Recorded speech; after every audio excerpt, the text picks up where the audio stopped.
everyone, welcome to the study world. Study world এর পক্ষ থেকে তোমাদের সকলকে স্বাগত জানাই। আজকে আমি হিস্ট্রির উপর একটি সাবজেক্ট নিয়ে পড়াবো, এটা হচ্ছে Indus valley civilisation. It's a part of ancient India. Okay, ancient হিস্ট্রির মধ্যে এটি একটি পার্ট, ইন্দাস ভ্যালি সিভিলাইজেশন। আগে আমি দুটো পার্ট নিয়ে ডিসকাস করেছি তোমাদের সঙ্গে, পার্ট 1 এন্ড পার্ট 2। সেখানে আমি টাউনের প্ল্যানিং সম্বন্ধে ডিসকাস করেছি, তাদের জিওগ্রাফিক এরিয়া কি ছিল ইন্দাস ভ্যালি, এছাড়াও তাদের agriculture life, trade system and art and craft নিয়ে আমি কিন্তু ডিসকাস করেছিলাম। তো ইন দিস ক্লাস আমি তোমাদের সঙ্গে ডিসকাস করব তাদের রিলিজিয়াস লাইফ কি ছিল, তাদের সিভিলাইজেশন স্ক্রিপ্ট কি ছিল, এন্ড তাদের পলিটিক্যাল অর্গানাইজেশনস কি কি ছিল। ওকে, the Indus Valley civilization religious life.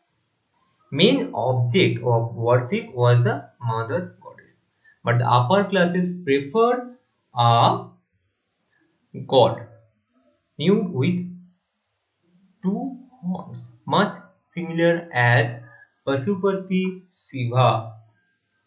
Okay, represented on the seal is a figure with 3 horned heads in a yogic posture. He is surrounded by an elephant, a tiger and rhinoceros, and below this throne is a buffalo. Near his feet are 2 deer. Pashupatinath represented male deity. তাদের উপাসনার কিন্তু প্রধান বিষয় ছিল কিন্তু মাতৃদেবী। উচ্চ স্তরের লোকেরা কিন্তু দেবীদেরকে পছন্দ করত এবং দেবী পূজাও কিন্তু করত।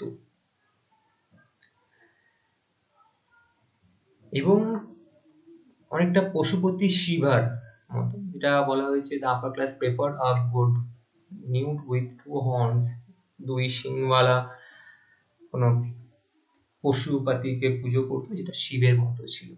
Represented on the seal is a figure 3 horned heads with yogic posture. ওকে, যোগিক ভঙ্গিতে 3টি শিংযুক্ত মাথা রয়েছে, এরকম একটা পোস্টারে হেডস তারা কিন্তু ড্র করেছিল। He is surrounded by a elephant, এবং এটি তার চারপাশে ছিল হাতি, একটি বাঘ এবং একটি গন্ডার। Near his feet are 2 deer, এবং পায়ের নিচে 2টি হরিণ এবং মহিষ রয়েছে। ওকে, পায়ের কাছে কি আছে? 2টি হরিণ রয়েছে। এবং Pashupatinath represented the male deity. Followers, lingam যেটা বলা হচ্ছে, followers and uni worship also prevalent. Many trees like people, animals, bull, birds, dove and pigeon, and stones were worshipped. Unicorn was also worshipped. However, no temple has been found, though idolatry was practiced. Many গাছ পাওয়া গেছিল, গাছের কিছু অংশ পেয়েছিলাম, animals এর ব্যাপারে জানতে পেরেছিলাম, বার্ডস এ জানতে পেরেছিলাম, স্টোনস আমরা কিন্তু পেয়েছিলাম। and worship unicorn was also worshipped. Unicorn কিন্তু পাওয়া গেছিল, বাট কোনো মন্দির কিন্তু আমরা খুঁজে পাইনি। এবং এখানে বলা হয়েছে however no temple has been found, so idolatry was practiced. তারা যে দেবতার পুজো করত তার কোনো মন্দিরের কোনো চিহ্ন কিন্তু পাওয়া যায়নি। Next, at Kalibagan and Lothal fire altars have been found. কালীবাগান and লোথালে কিন্তু fire altars দেখা গেছিল। Although no definite proof is available with regards to the disposal of the dead, a broad view is that probably there were 3 methods of disposing the dead: completely burial after exposure of the body to birds and beasts, and cremation followed by burial of the ashes. Next, কোনো proof কিন্তু পাওয়া যায়নি তাদের disposal of the death, body death এর কোনো proof পাওয়া যায়নি। Board ভিউতে একটা সংক্ষিপ্তভাবে কিছু কিছু জিনিস আমরা যেটা জানা গেছে, তারা ডিসপোজিং অফ দ্য ডেড, তারা কমপ্লিট বুরিয়ালও করতো এবং burial after exposure of the body of the birds and beasts, the cremation followed by the burial the ashes. The discovery of scenery, urns and jars, goblets of vessels with ashes, bones and charcoal may, however, suggestion that during the flourish period of the Indus Valley. Okay.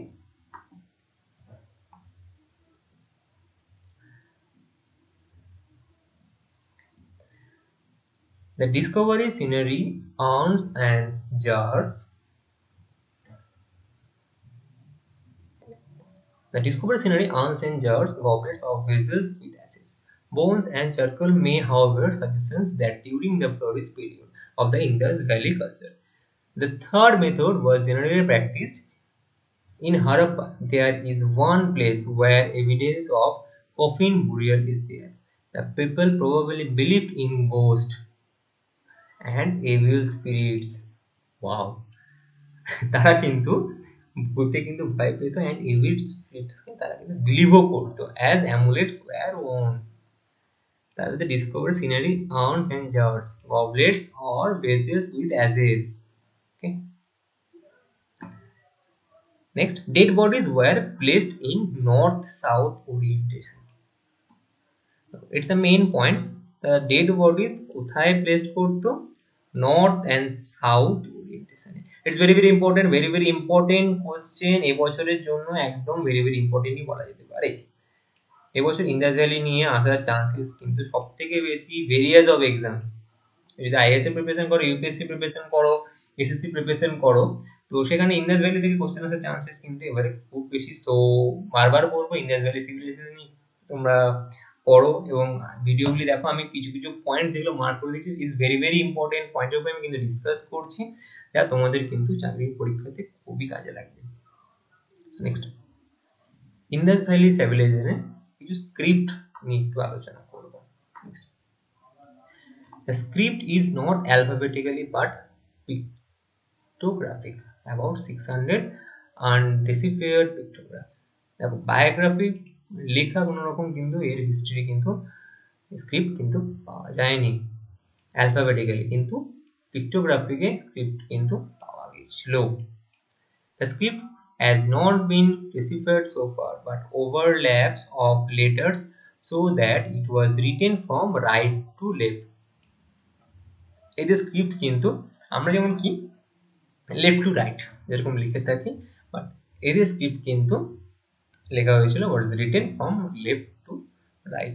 It's a very very important part, মনে রাখার একটি বিষয়। তাদের script কোন দিক থেকে লেখা হয়েছিল? Right to left, first line and left to the right in the second line. This style is called Bustophrydon. Bustophrydon. এটা কিন্তু খুব মনে রাখার জিনিস, first line and left to right in the second line. This style is called Bustophrydon. Next, Indus Valley civilization কিছু political organization.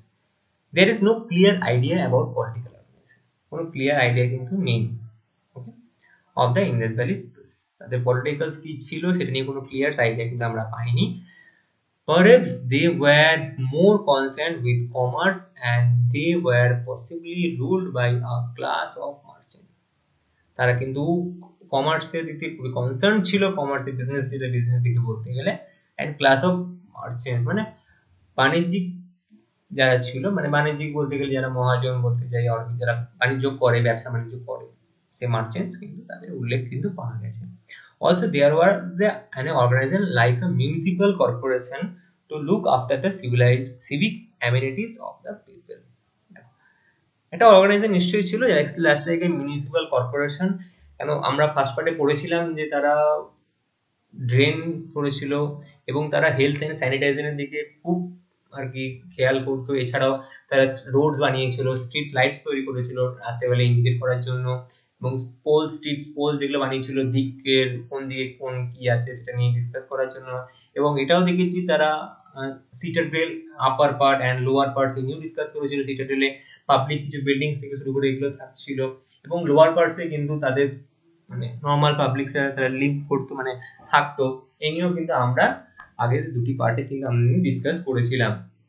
তো সেখান থেকে এখানে একটা আন্দাজ করা যায় তারা একটা মিউনিসিপাল কর্পোরেশনে কিন্তু একটা অর্গানাইজেশন তাদের একটা ছিল।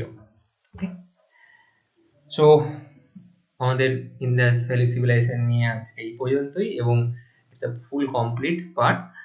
থ্যাংক ইউ 3টে পার্ট ওয়াচ করার জন্য। তোমাদেরকে যদি ভিডিওটি ভালো লাগে অবভিয়াসলি লাইক করো অ্যান্ড শেয়ার করো অ্যান্ড সাবস্ক্রাইব করো। আমি চেষ্টা করি যতটা পেরেছি ইংলিশ থেকে বাংলায় আর কনভার্ট করে তোমাদেরকে বুঝিয়েছি, তোমরাও বুঝতে পারো এবং তোমাদের যাতে সুবিধা হয়। কিছু ইম্পর্টেন্ট পার্ট নিয়ে আমি ডিসকাস করেছি, এবং আগামী দিনে তোমাদের যাতে পরীক্ষায় তোমরা খুব তাড়াতাড়ি অ্যাটেন্ড করতে পারো এবং ভালোভাবে মনে রাখতে পারো, এটাই আর কি মেন আমাদের লক্ষ্য। তো অবভিয়াসলি সাবস্ক্রাইব করো কিন্তু চ্যানেলটা। আমরা নেক্সট দিন গিয়ে ভেদিক পিরিয়ড সম্বন্ধে কিছু কথা বলবো, ভেদিক পিরিয়ড নিয়ে একটু আমরা আলোচনা করবো, ভেদিক পিরিয়ড নিয়ে তোমাদের শর্ট কোশ্চেন্স এর ডিসকাস করব। তারপরে কিছু মহাজনপদাস নিয়ে একদিন ডিসকাস করব, এছাড়া বুদ্ধিজম ইন্ডিয়া, এরকম করে হিস্ট্রি কিন্তু পুরো পার্টস নিয়ে আমরা কিন্তু ডিসকাস করব। Thank you for watching my channel, bye by.